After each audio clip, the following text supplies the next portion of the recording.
My name is Ivy Mayers. I'm 37 years old. And until 5 minutes ago, everyone at the embassy gala thought I was just a waitress. The ballroom shimmered with diplomatic gold. Champagne flutes clinked. Strings played something expensive. Men in tuxedos and uniforms stood like titans beneath the chandelier. I moved through them unnoticed. Just another server in black. Just another silent face behind the linen gloves. Then I heard him, my brother Shane Mayers, Ivy League graduate, national security advisor, and darling of every camera within 10 miles of the Pentagon. He was standing near the center of the gala with his usual entourage of polished smiles and influence. He saw me, and like I knew he would, he smiled, that cold, amused smile that's followed me since childhood. Then he leaned toward the group beside him and said loudly, "That's my sister, just a waitress." No threat. The laughter around him wasn't cruel. It was worse. Dismissive. I kept moving. Head lowered. Tray steady. My heart didn't race. It never does anymore. Not after everything. I wasn't there for Shane. I wasn't even there for me. I was there because a 4-star general's life was in danger. And I was the only one who knew it. General Delacroix was standing at the far end of the ballroom, tall, decorated, and surrounded by aides. His champagne flute had just been filled. I watched it change hands, watched the gloved fingers that poured it, watched the tiny flicker in the server's expression as he stepped back. And then I walked forward. My tray was empty now. My gloves were damp. I passed Shane without a glance and approached the general.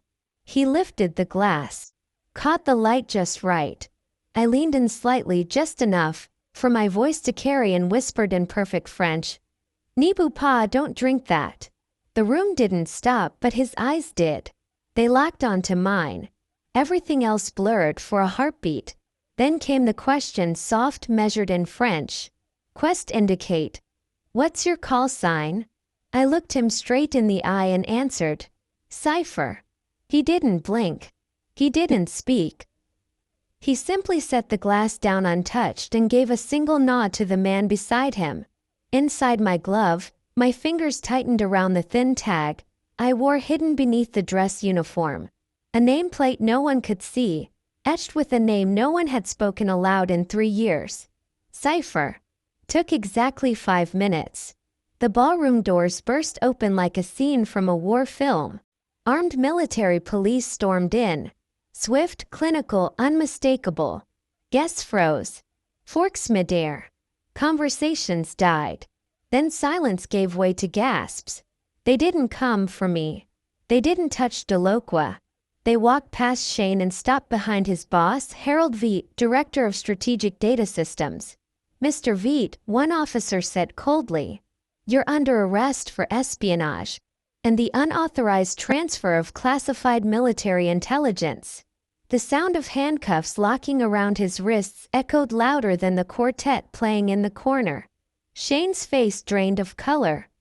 This is some kind of mistake," he said. "He's a decorated official. This is a misunderstanding." Jonathan stepped forward, a face Shane would recognize from glass code from 3 years ago. Except now, he wasn't just a colleague. He was the commanding agent on scene. "No mistake," Jonathan said, eyes not leaving Veit. "We've been listening for 3 years and Cipher just confirmed it." I didn't speak. I didn't look at Shane. Instead, I took off the comms piece in my ear, set it on the nearest table beside the untouched champagne, and walked out. No one stopped me because in that moment I was no longer just a waitress.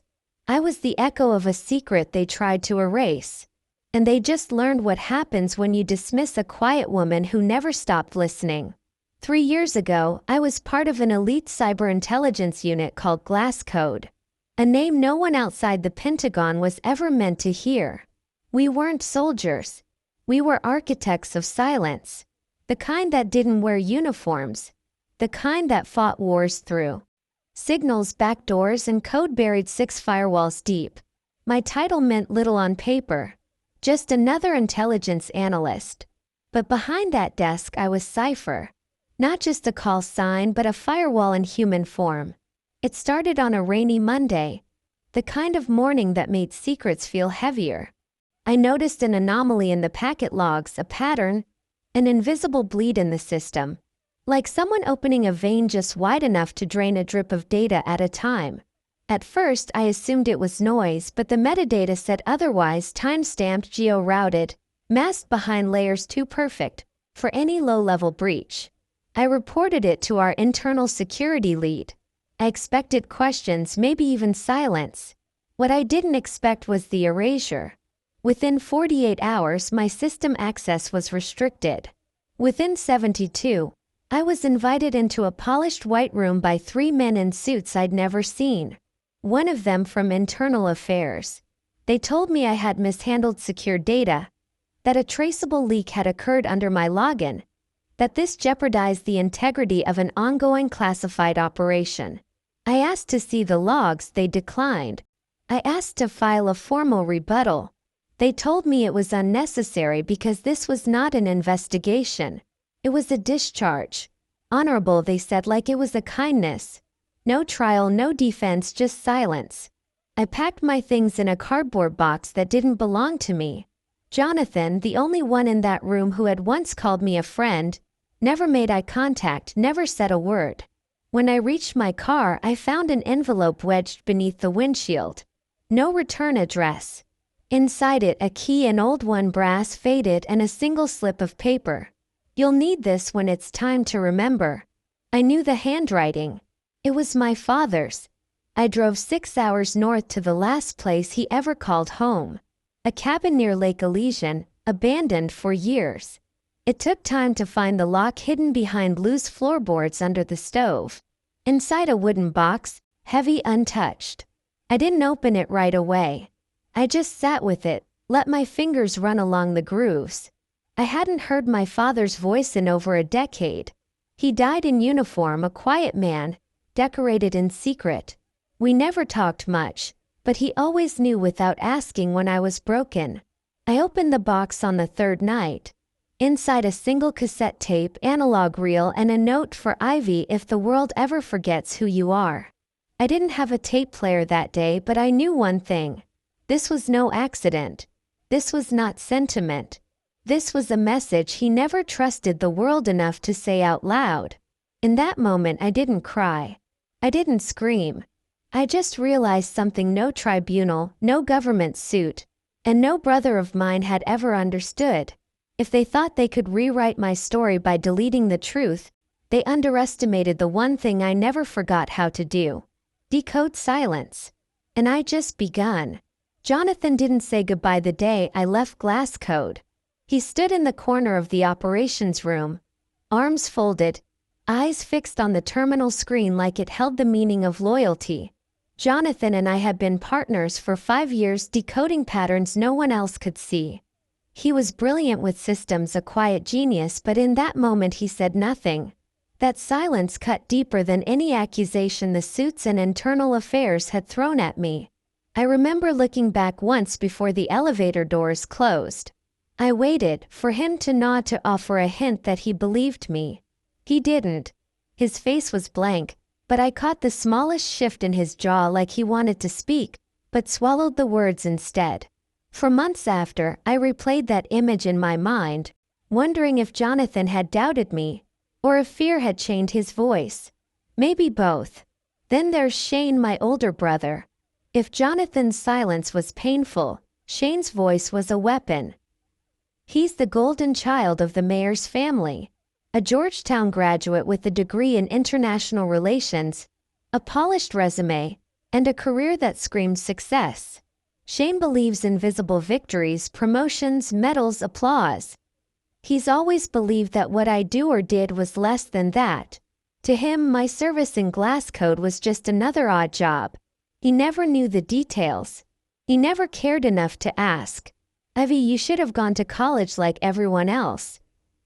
He told me once after our mother's funeral, "Instead, you've been wasting your time with whatever it is you do."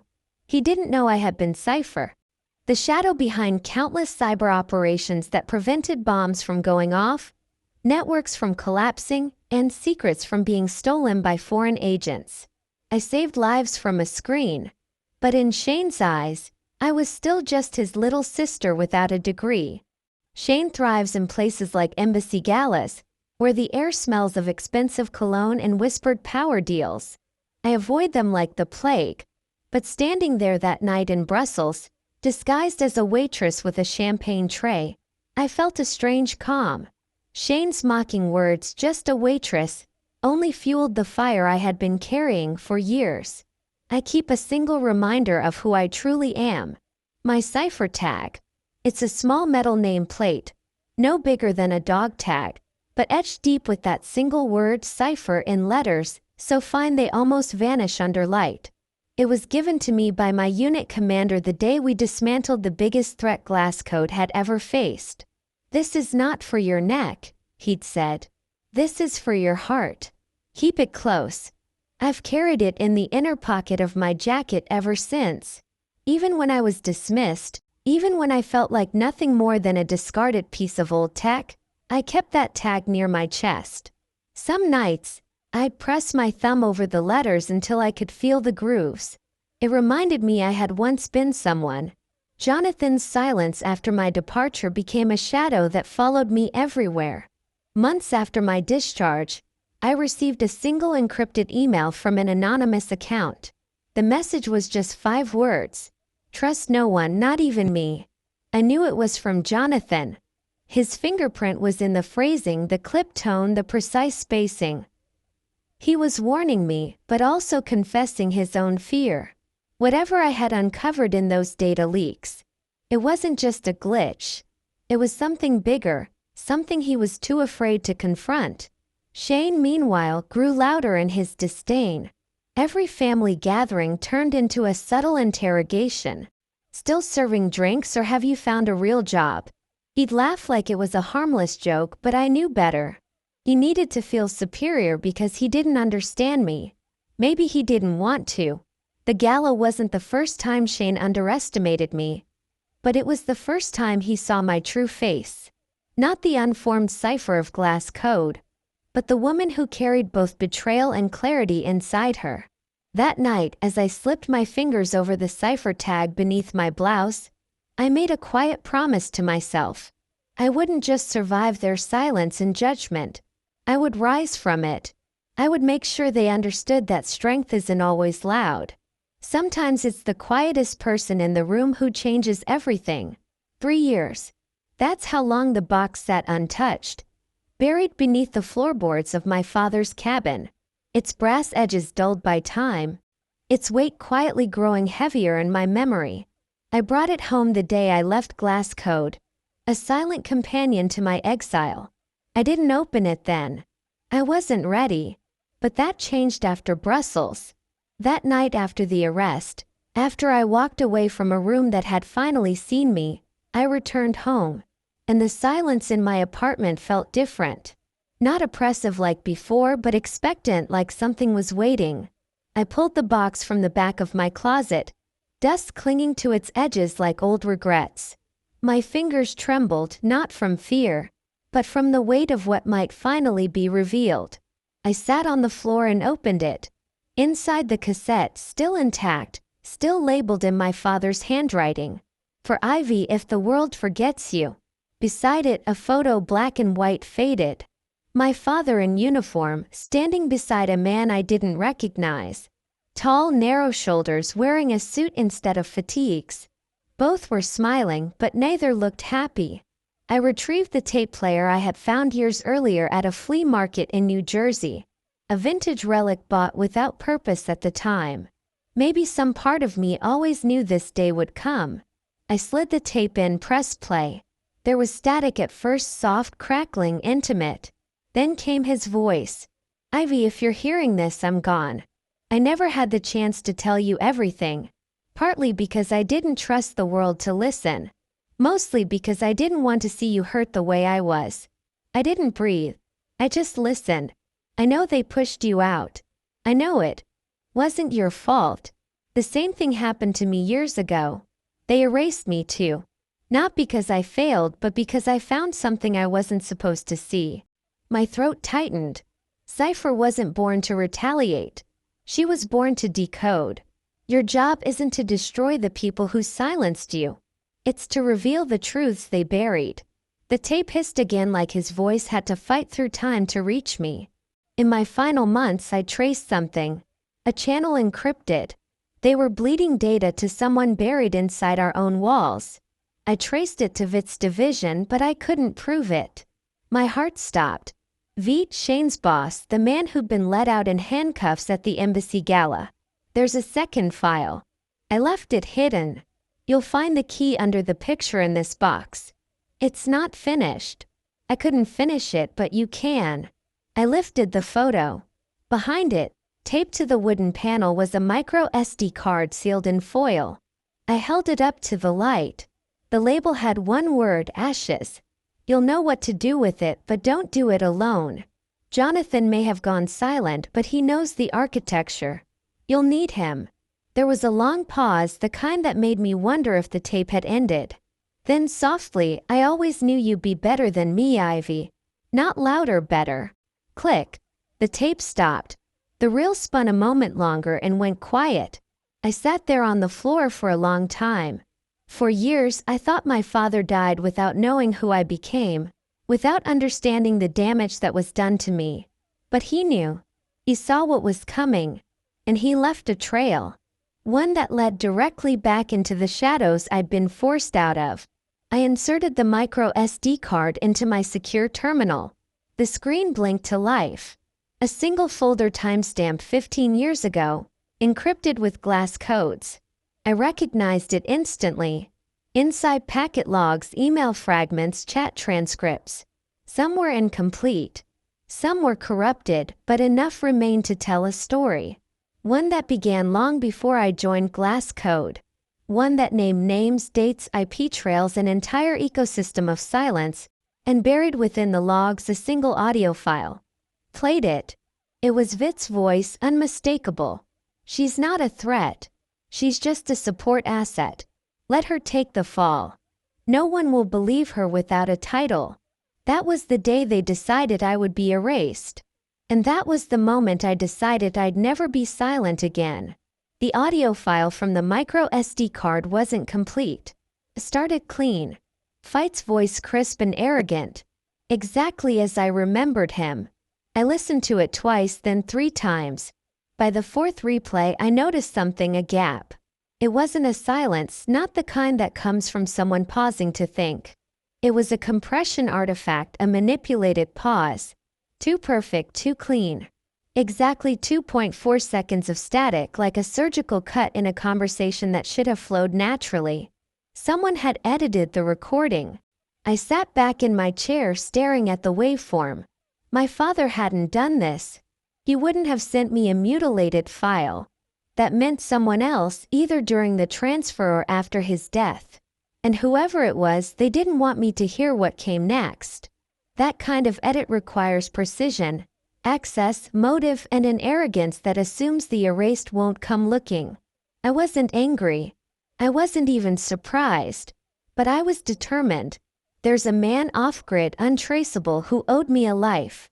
He calls himself Hyan. Real name's a ghost. Doesn't matter. We crossed paths in Marrakesh 7 years ago. I pulled him out of a compromised data tunnel seconds before a drone strike flattened the alley he was in. He never forgot.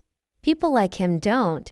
I reached out the only way we used to contact each other, via a dead server behind a defunct no website with a hidden port buried in the DNS logs. I uploaded the audio clip and left a message. Static where truth once lived. I need a voice restored. Cypher. He responded in 22 minutes. Didn't think I'd hear from you again. Still saving the world with syntax. Give me a day. I smiled for the first time in weeks. While Hyan worked, I stared out my window. Below, traffic moved like veins in the city. Silent, constant, purposeful. I kept running my fingers over the cipher tag. The cold metal grounding me. My father once told me, when the truth is erased, the only thing that remains is who dares to remember. That phrase had haunted me for years, but now it felt like a code, like a reminder of what he knew and what he believed I was. capable of doing. 24 hours later, I received a single audio file and a decrypted message. You were right. It was masked at layer 3, embedded in the ultrasonic frequency range, hidden like a ghost. I pulled what I could. Warning, it's messy. I played the file. The same recording, this time uninterrupted. The missing 2.4 seconds were back. It was a voice I hadn't expected. Shane, she's not a threat. She's just a support asset. Let her take the fall. No one will believe her without a title. Then Shane's voice, clear as day. We bury her quietly, or the whole operation is compromised. Fight replied. Agreed. She doesn't know enough to be dangerous but too much to be kept. My lungs tightened. Shane had known. He hadn't just mocked me out of ignorance. He had been in on it. He had stood beside the men who erased me and said nothing. Worse, he had helped them write the script. My own brother. The same one who'd laughed at me across family dinners. Who'd toasted champagne at embassy galas while I disappeared into obscurity. Who'd shaken hands with Fight as if his integrity was inherited and invincible. All a mask. I listened again, then again. I wanted the words to lose power, but they didn't. Each time I heard them, they carved something new into me. Not rage, not revenge, something colder, sharper, clarity. This wasn't about betrayal anymore. It was about exposure, about truth. And I wasn't going to scream it from rooftops. I was going to whisper it exactly where it would echo the loudest. Where reputations wore suits and lies wore medals. But first I needed to finish the puzzle. And for that, I needed the one man who'd once looked away. Jonathan. The phone rang just past midnight. Not my personal line. The other one. The one I hadn't used since I walked away from the cipher grid. It was an encrypted signal, military grade, the kind that didn't leave a trace, the kind that only rang if someone with serious clearance wanted to be heard. I stared at it for 3 seconds before I answered. Ivy Mayers. The voice on the other end wasn't familiar, but it was calm, precise. American accent, East Coast, measured like he'd been trained to make you trust him just long enough to forget he never gave his name. We've been watching the signal reconstruction you performed. The recovery from the masked layer 3 segment. Impressive. That set off alarms in my head. The only person I'd shared that with was Hyan, and he was a ghost. Who was this code name? Greyroot. I speak on behalf of a secure joint oversight council between the DoD and 2 former members of Glasscode's independent tribunal. That got my full attention. Greyroot continued. We believe the files you decrypted are part of a larger data bleed tied to a classified sequence. Long dormant, now reactivated through a node code named Opal Verge. We also believe General Veit is not acting alone. I said nothing. He didn't need encouragement. He already had my attention. We need eyes on a location. Brussels. You'll be under non-official cover. Civilian status. Staff tier. You'll be provided a sealed brief through Channel Prism. I exhaled slowly. The embassy. What's the cover? I asked. There was the faintest pause. You'll be attending as hospitality support for the embassy's military appreciation gala. Black tie. Full surveillance clearance. You will not engage unless triggered. Of course, a ghost dressed as a waitress. I almost laughed. I hadn't worn a uniform in 3 years. Now I'd be wearing one that served drinks. What's the trigger? Another pause. A toast. If Delqua drinks from the glass V offers him, stand down. If not, cipher protocol resumes. Audio confirmation must be recorded. And Shane, he's still a wild card, but he's attached to Fight's retinue. If he exposes you, we pull the cord. I nodded, even though he couldn't see me. You don't need to answer now, but if you accept, go to Gate D at Union Station tomorrow by 6 o'clock a.m. There'll be a man with a copy of Lewis in his left hand. Say, we don't catch what we don't name. He'll handle the rest. Click. The line went dead. I sat in the dark, let the silence stretch around me. This wasn't just a mission. It was a trapdoor into everything I tried to seal shut. Chaîne d'equa. This wasn't about revenge. Not anymore. This was systemic rot. And someone out there finally wanted to shine a light on it or use me as the match. I opened my drawer, took out the black utility belt, slid the cipher tag into the fabric close to my chest. It felt like it never left. I picked up my burner and texted one word to the number Hyan had used. Grey root. 2 minutes later he replied. If they're reaching out, they're desperate. Be sharper than they expect. I didn't sleep that night. But when dawn came, I was at Union Station and I was ready. The apartment was silent except for the quiet clicks of gear being tested. I laid everything out on the table the way I had in the past. Only this time the mission wasn't sanctioned. Not officially. First, the micro-directional earpiece, small enough to hide beneath my hairline. Sensitive enough to pick up whispers across a ballroom. I calibrated it to channel Delta 4 secure. Then came the pinhole camera sewn just beneath the collar of my gala uniform, disguised as a standard button. The feed would route through a bouncing relay Hyan helped me set up, piggybacking off a catering company's cloud system, cloaked in plain sight. I slipped the watch onto my wrist. It looked ordinary, minimalist, cheap. But behind its analog face was a vibration sensor keyed to my own heartbeat. If anything went wrong, 3 firm taps would trigger the fallback code. Last was the name tag, just a brushed silver plate, blank. I stared at it, picked up the engraving stylus. For the 3rd time in my life, I etched the same 6 letters. CIPHER. One stroke at a time. The way my grandmother taught me to write when my hands were too small to hold a pencil steady. The metal hissed as I carved a tiny rebellion written in chrome. This wasn't just a code name. It was a signature, a history, a promise. As I blew the metal dust from the plate, my fingers stilled. A memory drifted in, soft and vivid. I was 6, curled in my grandmother's sunroom on a wool blanket, while the rest of the house buzzed with guests. I hadn't spoken a full sentence in over a year. The specialists called it selective mutism. My mother called it stubbornness, but my grandmother understood silence. She placed an old leather-bound French dictionary in my lap. No pictures, just words. Is one, she whispered. You don't need to speak to understand. We spent hours with that book. She'd point to a word, say it softly, and wait.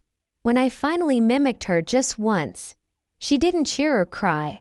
She smiled as if I'd just done something holy. Language became my window, not a tool for conversation, a key for decoding the world. I learned French before English, not through classrooms or textbooks, but through the patience of a woman who spoke softly enough for me to feel safe and sound. Years later, when the cipher program evaluated candidates for linguistic acuity, I passed in 26 dialects. But that first one, the French my grandmother taught me, it was the one I trusted when the world felt wrong, and it was the one I'd use now. Back in the present, I finished packing the gear into a black case. Each piece had a slot, a purpose. Before I zipped it shut, I looked at the name tag one last time. Ran my thumb across the letters, the edges still sharp. I pinned it to the left side of my uniform, the side closest to the heart. It looked like any ordinary staff ID, but it wasn't. It was a warning. One last check. Hair tied back. Shoes flat and silent. Jacket crease sharp. Facial expression neutral. No one at that gala would remember me. That was the point. I was meant to be invisible, unimportant, unarmed. But what they didn't realize was that invisibility was its own kind of armor. And silence, that had always been my deadliest weapon. I slid the case shut, checked the clock. 19:05. Final call for the catering team was 20x sharp. By morning, someone in that room would regret ever handing my brother a microphone, and I wouldn't need to raise my voice, just a glass. The marble floors glistened under chandeliers that had seen more betrayals than ballots. The room smelled of citrus polish, vintage brandy, and diplomatic tension. I entered through the staff corridor, a nameless silhouette in black. My uniform was pressed but forgettable, my tray steady, my posture trained. No one looked twice. That was the plan until Shane. He stood near the east alcove, a dark suit, metal pinned, hand resting on a bourbon glass like he owned the air around him. 3 years since we shared a room, and not once since had he tried to speak to me. Not after my discharge, not after the inquiry, not even after our father's funeral. He laughed at something the man beside him said, tipping his head back just enough to catch sight of me. I saw the pause, the calculation behind his eyes. Then it came. Ivy. I turned slowly, professionally, met his gaze without breaking rhythm. His voice lifted an octave, enough for nearby guests to hear. My sister, I didn't know they let glass code operatives into catering. The man beside him chuckled, unsure. Shane took a step closer, squinting with mock curiosity. No, wait. That's right. You're not one anymore, are you? Just a waitress now. He let the words hang in the air like perfume. I didn't flinch. I trained for this moment more than any field op. Would you care for champagne, sir? I asked. His smirk widened, still with the manners. What a waste. I moved the tray slightly toward the other guests, avoided his glass. Intentional. Not drinking tonight. He asked. Scared you'll spill classified secrets into the punch bowl. Laughter. Polite. Confused. The kind of laugh people give when they know they're supposed to but aren't sure why. I bowed my head just enough to remain in character. Not enough to break. Enjoy your evening. And I turned. As I walked away, the pulse in my wrist buzzed once, then twice. Channel Delta 4 secure. Live. Hyan's voice barely audible in my earpiece. You good? I pressed the side of my finger against the casing. A silent affirmative. But inside, the flashbacks came like shards. The hearing room, the tribunal's verdict, Shane refusing to look me in the eye as he signed the papers. Our mother crying into a folded flag. And me watching it all with a stillness they mistook for apathy. I wasn't broken then, just observant. And now I had a front row seat to the theater he helped stage. I moved through the room. Tray balanced, gaze sharp. I memorized positions, exits, guard rotations, security patterns. Fight was laughing near the stage. Delacqua 10 paces left already with a half-full glass. Shane drifted toward them, still smiling, still blind. I slipped behind the curtain leading to the rear service hallway. Checked the feed. All green, but my hand paused over the name tag just for a second. He called me a waitress, as if I'd been demoted, as if service was shameful. But he never knew what it meant to serve in silence, to protect without recognition, to bleed without a medal. Let him laugh. Let him bask. Because in 5 minutes the room would stop laughing, and he'd finally see who I really was. Not the sister who followed orders. Not the soldier who took the fall, but the cipher he never saw coming. They always said, data leaves footprints. So do thieves, but only if you're trained to notice the floor they walk on. While the orchestra drifted into Strauss, and champagne laughter clinked in the background, I moved quietly through the side corridors of the gala. The lighting was warm, polished, perfect for misdirection, and someone had gone to great lengths to cover theirs. I noticed at first with the tray a subtle label shift. The caterer logo stamped beneath the glass rim didn't match the batch we were assigned. The decanter had a fog line just slightly lower than regulation fill. One of the bottles had been resealed poorly. Someone had swapped it. But that wasn't all. Veet Shane's superior was speaking with Delacqua again. Not unusual, but the men flanking them were supposedly civilian data consultants embedded for international network alignment. That's what the guest list claimed. I recognized 2 immediately. The third made me stop moving. He was tall, blonde, looked like someone you trust to guard your phone. He wore a cobalt tie, smooth, unbothered, but I knew him. Years ago during my first year at Glasscode, I'd been assigned to track metadata exfiltration across 3 compromised NATO nodes. That man, the one now laughing near the general, had been quietly escorted out of the Berlin tech cell for internal misalignment, which was code for caught siphoning subroutines. They buried the scandal. No formal charges, just relocation. And yet here he was, fully credentialed, holding a secure USB like it was a thumb drive full of cocktail photos. That was when my pulse changed. I tilted my tray ever so slightly. My collar mic buzzed with a quick ping. I noticed it too. "You see that?" he whispered. "Cobalt," I confirmed. I said under breath. I hovered briefly by a mirrored column, allowing the surface to reflect Delocqua's group. That's when I caught it. V pulled a small black case from his inner jacket, handed it to the cobalt-tied man, who exchanged it with an identical one.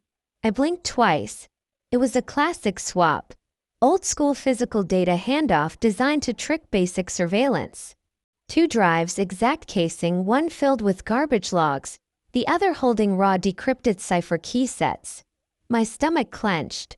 If those keys matched what I thought they did, they weren't just playing politics. They were dismantling systems, blindfolding allies one protocol at a time. I took 3 steps forward. Fight turn met my eyes. For a moment I wondered if he saw past the apron and tray, but he didn't. He nodded dismissively and turned back. That arrogance, it would cost him more than his clearance. I veered toward the sidebar, resting the tray down while adjusting my ear feed. "Grey root," I whispered. Receiving a crisp voice replied. "USBAP confirmed. Repeat, visual ID on Cobalt, former Berlin tech cell. Probable payload in transit. Proceed as planned." I exhaled slowly. I didn't need to break cover yet, but it wouldn't be long. Back in the ballroom, Delra raised his glass again, surrounded by men smiling too wide and speaking too little. Shane now stood beside Veet, clearly basking in proximity to power. He looked proud, but pride is louder than evidence, and evidence was what I held in my silence. I moved into position. The lights dimmed slightly as a pianist began the next piece, something in B minor haunting. As I passed a mirrored tray to another guest, I caught my reflection, still the waitress. But behind the collar near my heart, the cipher tag burned cold against my skin. Let them underestimate me. That was part of the trap. Delocqua lifted the glass, not casually, ceremonially. His movements were precise, as if each gesture was rehearsed and timed to an unseen clock only he and history could read. The room quieted a beat as his fingers curled around the crystal stem, the liquid inside catching a glint of chandelier light. He was about to drink. I stepped forward. My shoes didn't echo. My tray no longer carried glasses. My apron was neat. My badge untouched. But my pulse controlled one deep breath. One memory of the moment I stopped being silent. He didn't see me coming. Most men like him never do. I stood beside him close enough for his security detail to glance, but not close enough to trigger protocol. I bowed slightly as a server would, and I whispered, "Nibu pa, don't drink." Time slowed. He didn't turn fully, just froze. There was a flash in his eyes. Not panic, not yet, but recognition. A single syllable in the right tongue can trigger memories no code ever will. "Question indicative," he said under his breath. "What's your call sign?" I answered without hesitation. "Cipher." He stared at me, truly looked for the first time. His gaze sliced through the disguise, the apron, the facade of servitude. The commander returned in him. Years of war and betrayal of betrayals etched in the lines beneath his eyes. And then the shift. He placed the glass down, not abruptly, not with fear, but with deliberation, as if the crystal itself had turned radioactive. I stood still. One of his aides moved, ready to question. Delqua raised a hand. The aide froze. The music faded into background blur. Distant laughter became muffled. He leaned in, barely tilting his head. His French was flawless, cold, familiar. "Since when have you been dormant?" "Glass code." "Since glass code," a beat passed. He straightened his lapel, lifted his chin. "Vet, you're late." Vet, you're in danger. Another breath. Another quiet command from his eyes. One of the men beside him nodded and disappeared into the crowd. Delocqua turned ever so slightly, blocking the visual line from Shane. Invite. Who else knows? He asked. This time in English. Enough, I replied. He looked toward the stage, then back at the drink. They compromised the diplomatic network. I nodded. The payload's already inside, swapped through USB relays. Someone's about to trigger it. I don't know if you're the target or the distraction. He studied me, weighing silence like it was ordnance. Then I thought Cypher was a ghost file. We usually are, I said. For a moment nothing moved. Then a flick of his hand. His team shifted formation. One whispered into a cuff. The other scanned the exits.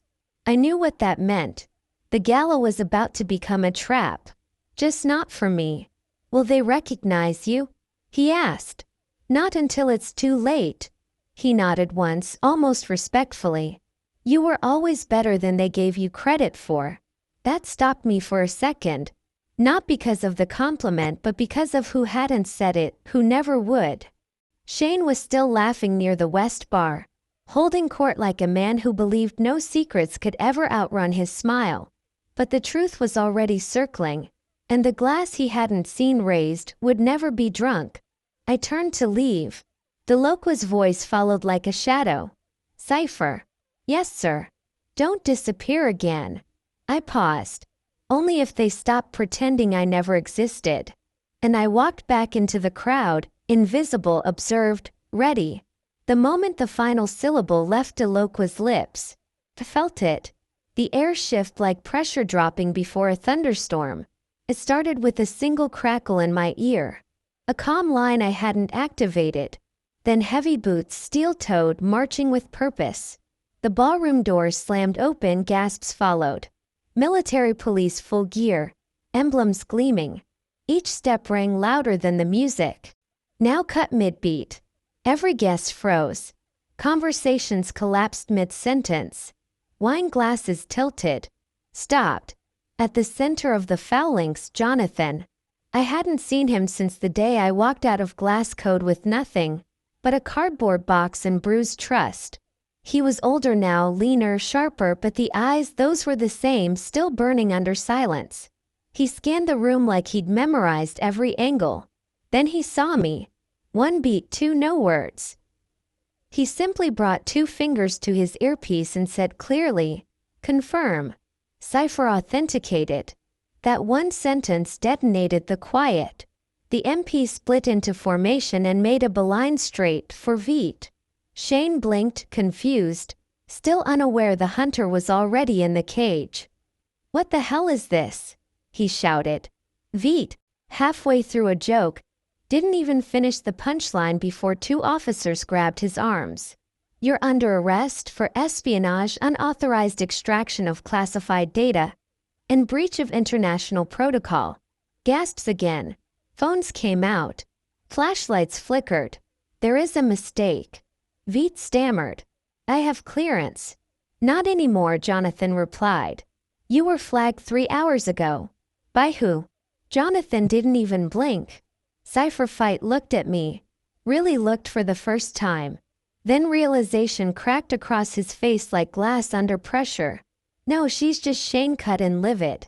She's my sister. She's not even military anymore." Jonathan's eyes flicked to Shane, voice flat. "Sir, please step back. This is an active investigation." But Shane stepped forward, his voice louder now. "Evie, what did you do? Are you what is happening?"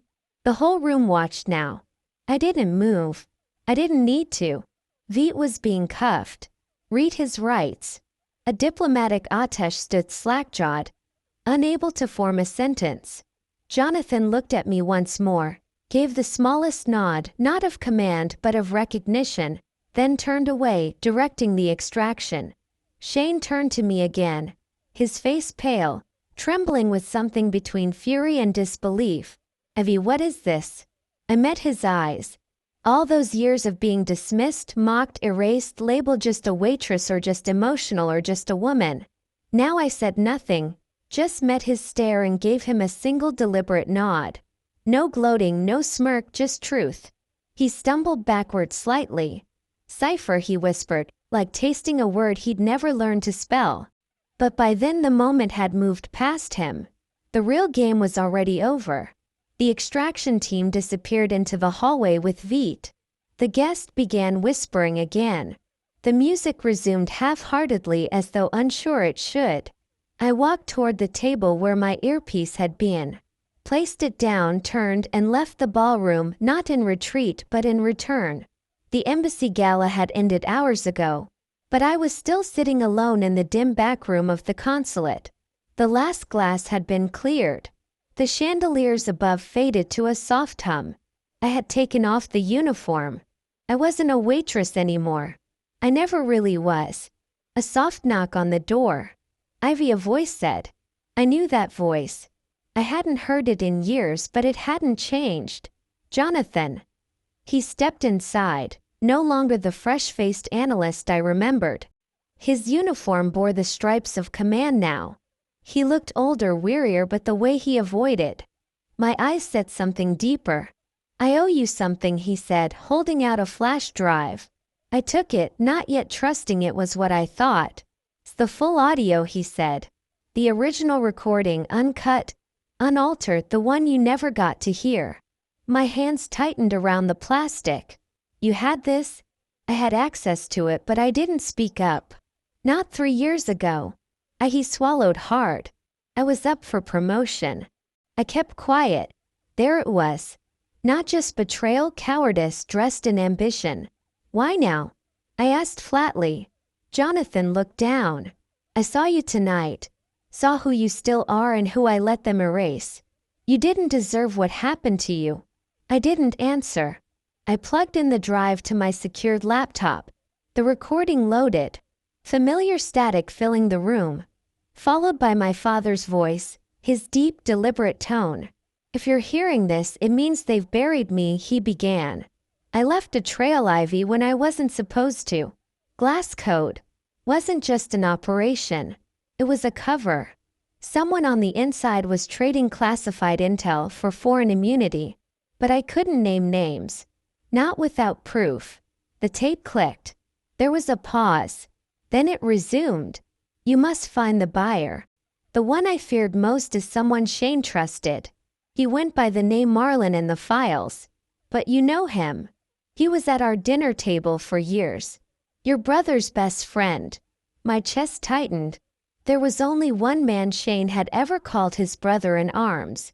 Colonel Derek Voss. He used to sit next to me at family barbecues, ruffling my hair and calling me silent genius. I remembered his laugh, the way he always brought Shane cigars from overseas. I remembered how he vanished after my father died. No calls, no letters. Jonathan watched me as I processed. That's why I came, he said. You weren't crazy. You weren't careless. You were right. And I helped them silence you. I closed the laptop. Why are you telling me this now? I asked again. Guilt doesn't bring back 3 years. He shook his head. No, but maybe it can help you finish what your father started. A long silence settled between us. Do you know where Voss is? I finally asked. Jonathan nodded. He's been stationed out of Stuttgart, but rumor is he's been meeting with Delocqua before every security briefing. Off the record, no logs. I stared into the darkness. Then the gala was just the beginning. Jonathan reached into his coat and pulled out an envelope. There's more. Flight logs, hotel receipts, conversations traced through burner phones. Enough to start a chain. I took it without a word. My hands were steady. Ivy, he said gently. You still have time to walk away from this. No one would blame you. I would, I said. He gave a sad smile. I figured you'd say that. As he turned to leave, I stopped him. Why did you really bring this? He looked back. Because the first lesson you ever taught me was that silence helps no one, and I've been silent too long. He walked out, the door clicking softly behind him. I sat for a long time. Then I slid the drive into a hidden pocket in my bag. Picked up my phone, dialed a number from memory. "Gray route," I said when the line picked up. "We're not done." And I meant it. I stood in my small apartment, staring at the blinking cursor on the screen. My fingers hovered over the keyboard. The final audio file was ready, unedited, complete. My father's voice preserved across time and betrayal. I had waited 3 years for this, or perhaps all my life. Jonathan had delivered the recording to me without ceremony, his guilt hanging in the air like stale smoke. He didn't ask for forgiveness. He knew better. I didn't offer it either. Not yet. Instead, I uploaded the file to a secure, open-access military transparency portal, something my father once fought to create.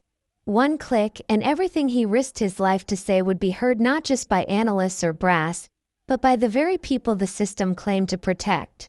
As the progress bar inched toward completion, I whispered quietly to myself, "This isn't about revenge. This is the truth reclaiming oxygen." It went live within 3 minutes.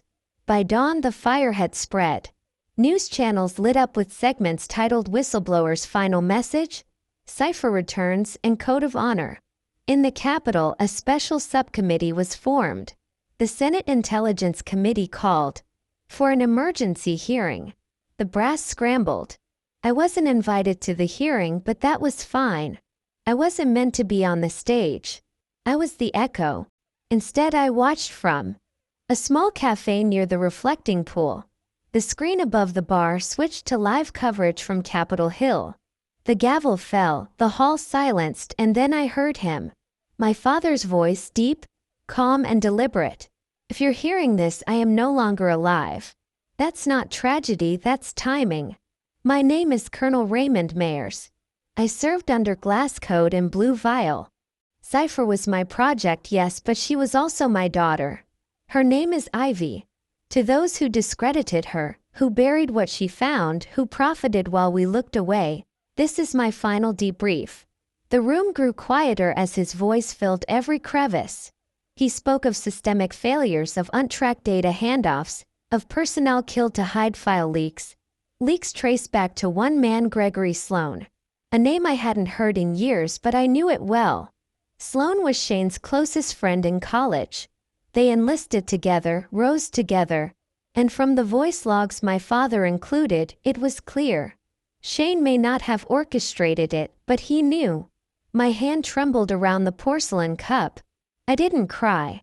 I didn't curse. I simply sat and listened as my father gave me back my name. Cipher was never designed for vengeance. She was built for precision, to find, isolate, and decode what others call chaos. If she's hearing this, Ivy, remember you are Cipher, not for applause, but so the wrong does not repeat. That final line landed like a hammer wrapped in velvet.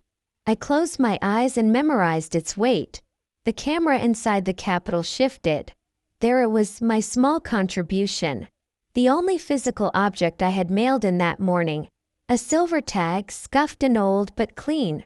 It sat on the hearing table beside a glass of water, Cipher etched into it. No last name, no rank, no unit. Just a designation once erased. Now visible under the harsh lights of accountability. The hearing went into closed session after 23 minutes. That's all it took. The next day Sloan resigned. V was charged with 4 counts of espionage. Shane vanished from the media, but not from my memory. I walked to the reflecting pool that evening alone. No medals, no marching band, just me and the truth I'd carried. A small child walked past me, holding her mother's hand. She paused, pointed to my name badge still clipped to my coat. "Cipher," she read. "Is that your name?" I smiled. "No, it's what I became." And I let the silence answer the rest. 3 days after the hearing, I found a package resting on my doorstep. No return address, no stamps. Just my name handwritten in Shane's unmistakable script. I didn't rush to open it. I let it sit on my kitchen table as I made tea, swept the floor, and watched the sky change color through the window. The weight of that box wasn't just physical, pressed on the air. When I finally opened it, I recognized the scent before I saw the contents. Aged paper, worn leather, a trace of the cologne Shane always stole from our father. Inside lay an old French dictionary. Its spine was cracked, the pages soft and yellowed. I hadn't seen it in decades. This was the very same book my grandmother used to teach me to speak when I was mute as a child. When words refused to come from my lips, this book was how I survived, how I translated the world. Word by word, page by page. Taped to the inside cover was a note, just a few lines written in French. I didn't listen, but now I read. There was no signature, but he didn't need one. Shane never apologized the way others did. No begging, no breakdowns, just simple, clean gestures, ones you had to choose to interpret. This was his way of saying, I knew and I chose wrong. And maybe now he chose differently. I sat with the book for a long time, my fingers tracing the underlined words. Entries circled in pencil from years ago. Trays, betrayal, familite, truth. I remembered the night I stopped speaking. The night I overheard our father say to my mother, Ivy's not broken. She's just busy decoding. It wasn't pity. It was faith. He believed I was more than my silence. I closed the dictionary gently and placed it beside the wooden box that once held his final recording. The two objects now sat together on my bookshelf. One taught me how to understand. The other reminded me what understanding costs. I didn't cry. There was nothing to mourn. Only space to breathe. Some people wait for a clean ending, a parade, a courtroom victory. But I've learned those are just illusions. Real closure doesn't come with a final word. It arrives in the quiet, in the choice not to reopen a wound. Shane's letter, if that's what it was not a plea to reconnect. It was a mirror. One that simply asked, do you see me now? And my answer, held in silence, was yes. I didn't respond. I didn't need to. Sometimes the most powerful reply is to keep decoding. It was snowing gently. I sat alone on the old park bench, the same one where my father used to take me after my speech therapy appointments. Back when I barely spoke, back when silence was safer than misinterpretation. I reached into my coat and pulled out the same wooden box. The same one I carried with me through war zones and courtrooms, through betrayals and rebirths. I opened it slowly, fingers brushing past the ribbon-tied cassette. The one that once felt like a wound. Now it felt like a pulse. I slid on the old earpiece. The wind bit into my cheeks, but the voice in my ear was warm. Kama Cipher, my name, my real name, not Ivy. Not just a waitress, not the sister who failed. Cipher, the one who decodes. I didn't cry. Not because I wasn't moved, but because I'd finally run out of things to prove. I didn't need to win anymore. I'd already won quietly, thoroughly, on my own terms. For the first time in years I smiled, not because I was vindicated, but because the truth had finally arrived without needing to shout, and it was enough. The camera slowly pulled back. I became smaller in the frame, just a woman in a coat, in the snow, with a story that most people would never know, but someone would. Because justice doesn't always roar. Sometimes it whispers. Sometimes justice doesn't roar, it whispers. Before we say goodbye, we'd love to know, where are you watching from? Is it a quiet morning with a warm cup of coffee? Or a late night where stories like this keep you company? Let us know in the comments. We read everyone with gratitude. And if this story touched your heart, please consider subscribing to the channel. Not just to hear more stories like this, but to be part of a community that still believes in kindness, healing, and second chances. Thank you for spending your time with us today. Wherever you are, we hope you carry this story with you. And remember, sometimes the miracle doesn't knock on your door. It waits quietly until you're ready to open your heart. Take care, and we'll see you in the next story.